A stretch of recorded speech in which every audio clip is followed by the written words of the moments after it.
semuanya, Assalamualaikum warahmatullahi wabarakatuh. Perkenalkan, nama saya Lagi Hati dengan NIM 200611253. Saya berasal dari Prodi Kehutanan, Fakultas Pertanian, Universitas Riau.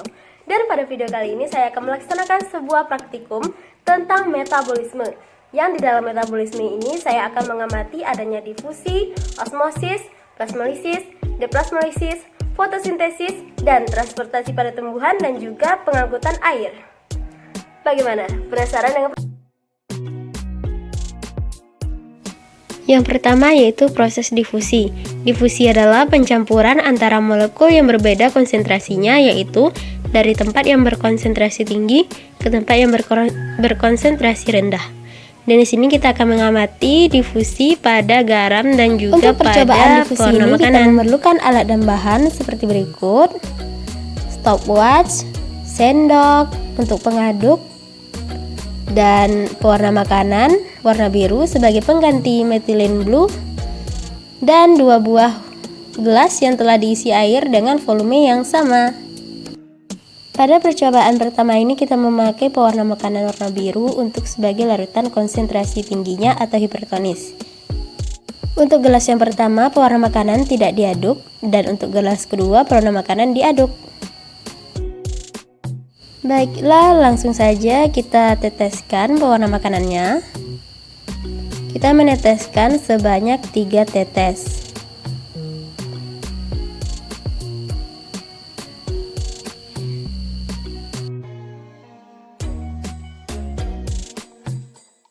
Setelah diteteskan, hidupkan stopwatch dan tunggu sampai warnanya benar-benar tercampur dengan air.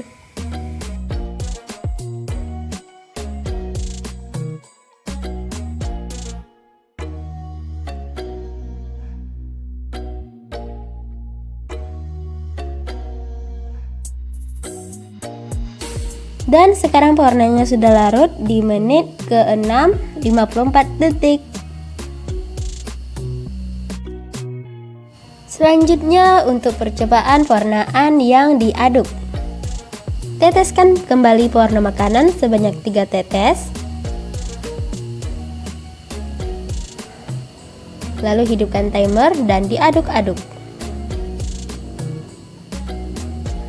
Lalu matikan setelah tercampur rata, dan di menit ke-8 detik pewarna makanannya sudah larut. Dari percobaan pertama ini dapat disimpulkan bahwa pewarna makanan yang diaduk lebih cepat larutnya daripada pewarna makanan yang tidak diaduk. Selanjutnya untuk proses difusi yang menggunakan garam, di sini bahan-bahannya ada 2 buah wadah yang telah diisi air dengan volume yang sama, 1 diaduk dan 1 lagi tidak diaduk. Dan ada tentunya garam di sini. Ada sendok, ada pinset sebagai alat bantu untuk pengambil garam, ada stopwatch. Langkah yang pertama yaitu ambillah sebutir garam, lalu celupkan ke air dan nyalakan stopwatch. Tunggu sampai garam itu benar-benar larut. Dan ini percobaannya untuk garam yang tidak diaduk. Kemudian nyalakan stopwatch dan aduk-aduk garam yang telah dicelupkan tadi sampai benar-benar larut. Dan ini sudah larut. Waktunya menunjukkan 54 detik setelah garam diaduk. Dari percobaan ini adalah data yang didapat dari proses garam yang diaduk lebih cepat larutnya daripada garam yang tidak diaduk. Yang diaduk dengan yang tidak diaduk. Yang diaduk lebih cepat larutnya daripada yang tidak diaduk. Dan yang kedua yaitu proses osmosis. Di sini kita akan melihat bagaimana osmosis pada kentang. Pada percobaan ini adapun alat dan bahannya yaitu sebagai berikut. Yang pertama ada gula pasir. Ada 2 buah wadah yang telah diisi air dengan volume yang sama. Ada pewarna makanan sebagai pengganti methylene blue. Ada penggaris untuk mengukur kedalaman dan diameter. Ada sendok. Ada stopwatch untuk menghitung waktunya nanti. Dan ada 1 buah kentang. dan juga ada silet. Pertama, kita akan memotong kedua bagian ujung dari kentang. Dan setelah selesai, kita ukur lidi tadi menggunakan penggaris dengan panjang 2 cm. Lidi ini sebagai pembantu untuk melubangi kentang tadi. Selanjutnya kita ukur diameter kentang 1 cm saja. Lalu bentuklah seperti lubang dengan kedalaman 2 cm sesuai lidi yang telah kita ukur tadi.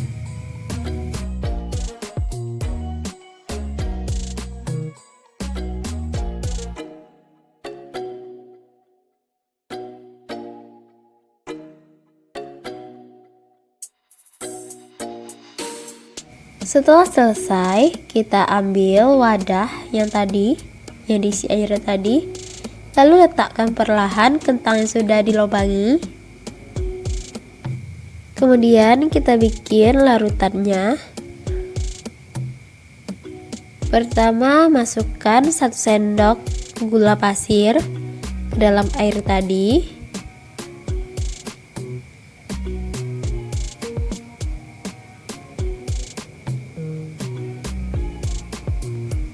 Lalu beri pewarna sebanyak 3 tetes.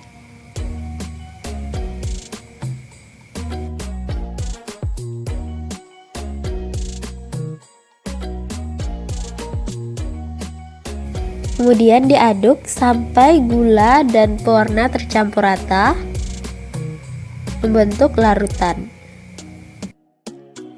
Setelah jadi, kita masukkan larutan tadi secara perlahan ke dalam lubang kentang.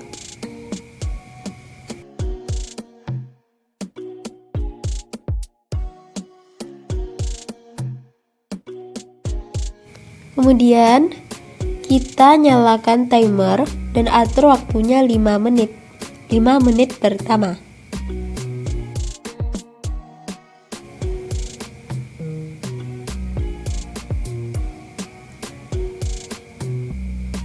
Dan sudah 5 menit, kita matikan stopwatchnya dan ukur kedalaman dari cairan kentang tadi. Apakah masih sama kedalamannya 2 cm ataukah sudah bertambah? Kita ukur menggunakan penggaris. Dan sekarang kita nyalakan lagi stopwatchnya untuk 5 menit kedua. Setelah waktunya habis, kita akan melakukan pengukuran lagi kedalaman dari cairan kentang. Untuk 5 menit ketiga, kita nyalakan lagi stopwatchnya dan tunggu sampai waktu habis. Matikan stopwatchnya. Lalu ukur lagi kedalaman dari larutan kentang. Dan untuk 5 menit terakhir, kita tunggu sampai waktunya habis. Lalu kita ukur kembali kedalaman kentangnya. Dan inilah hasil dari proses osmosis berdasarkan 5 menit pertama sampai keempat dan juga panjang dari kedalaman kentang. Yang ketiga yaitu proses plasmolisis.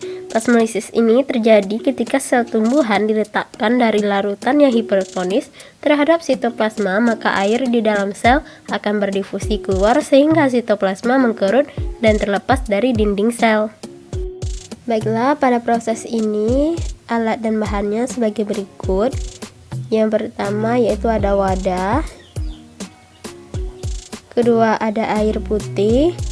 Ketiga ada garam halus, ada penggaris, ada sendok, ada 1 buah bawang merah, ada silet, ada pinset, dan ada plastik bening.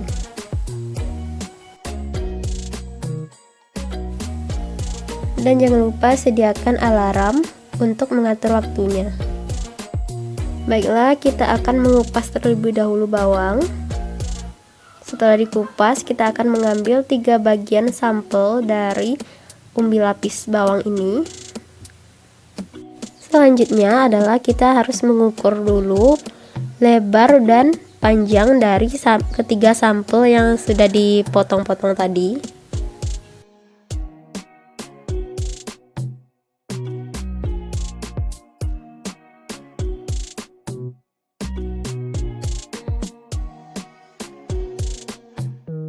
Setelah selesai, kita akan membuat larutannya. Pertama, sediakan gelas tadi. Lalu kita masukkan 1 sendok garam halus.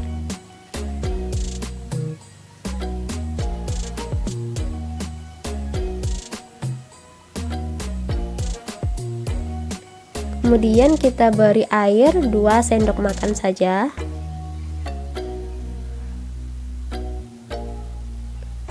Lalu kita aduk-aduk sampai garamnya larut. Setelah larut, kita akan masukkan ke 3 buah sampel tadi. Masukkan satu persatu. Dan setelah selesai, kita atur waktunya menjadi 3 jam.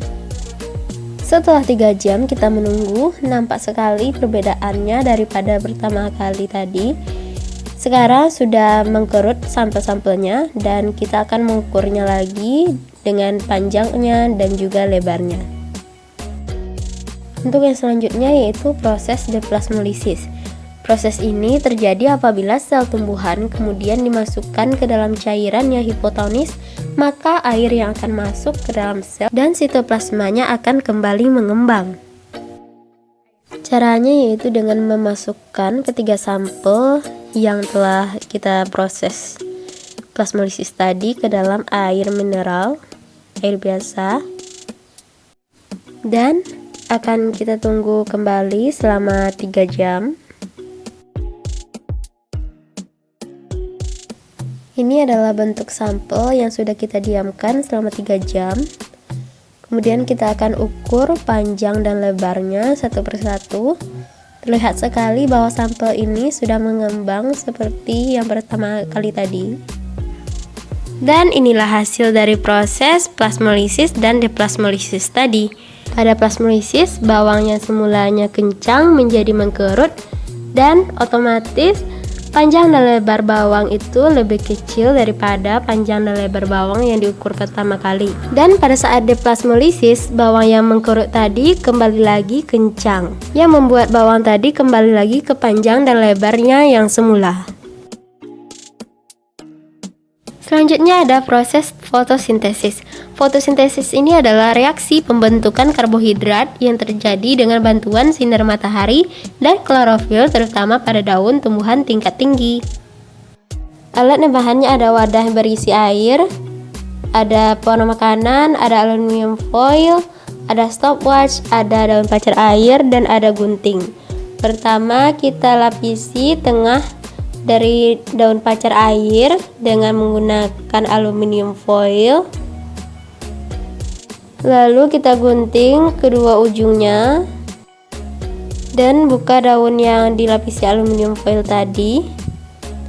Lalu siapkan larutannya. Teteskan pewarna makanan 2 tetes. Lalu aduk-aduk dan masukkan daun tadi ke dalam larutan tersebut. Nyalakan stopwatch dan atur 5 menit. Dan setelah 5 menit kita keluarkan daun tadi. Keluarkan satu persatu.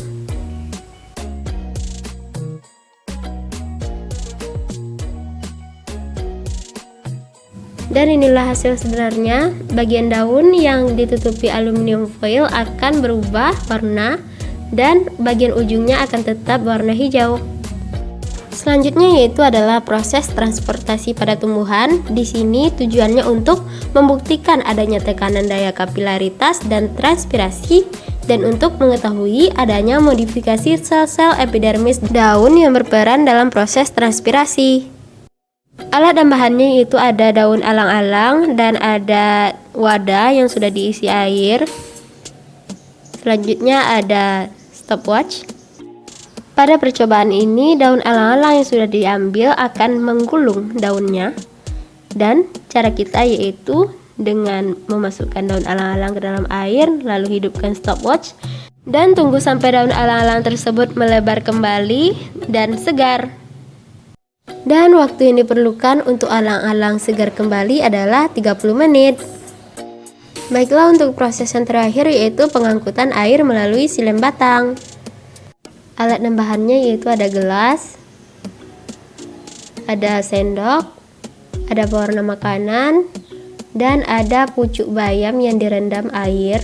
Langkah pertama, kita akan meneteskan pewarna makanan sebanyak 7 tetes ke dalam air yang berada di wadah.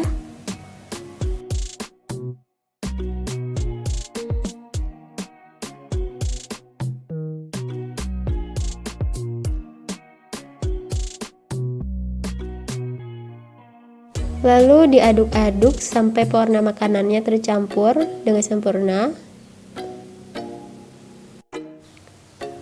Selanjutnya kita ambil pucuk batang bayam, lalu kita celupkan ke larutan pewarna. Kemudian kita letakkan di bawah sinar matahari. Dan kita tunggu selama 30 menit. Dan setelah 30 menit kita ambil lagi. Kemudian kita akan membelah batangnya dan kita akan mengamati seberapa jauh pewarna makanan tadi masuk melalui batang dari bayam tersebut. Dan inilah hasilnya. Terlihat bahwa pewarna makanan benar-benar diserap oleh batang bayam. Baiklah, itulah tadi hasil dari praktikum saya kali ini. Terima kasih sekali telah menonton video ini sampai habis. Dan jangan lupa klik tombol like, comment, and share, subscribe di bawah supaya tidak ketinggalan video-video terbaru dari channel ini. Baiklah, saya pamit undur diri. Wassalamualaikum warahmatullahi wabarakatuh.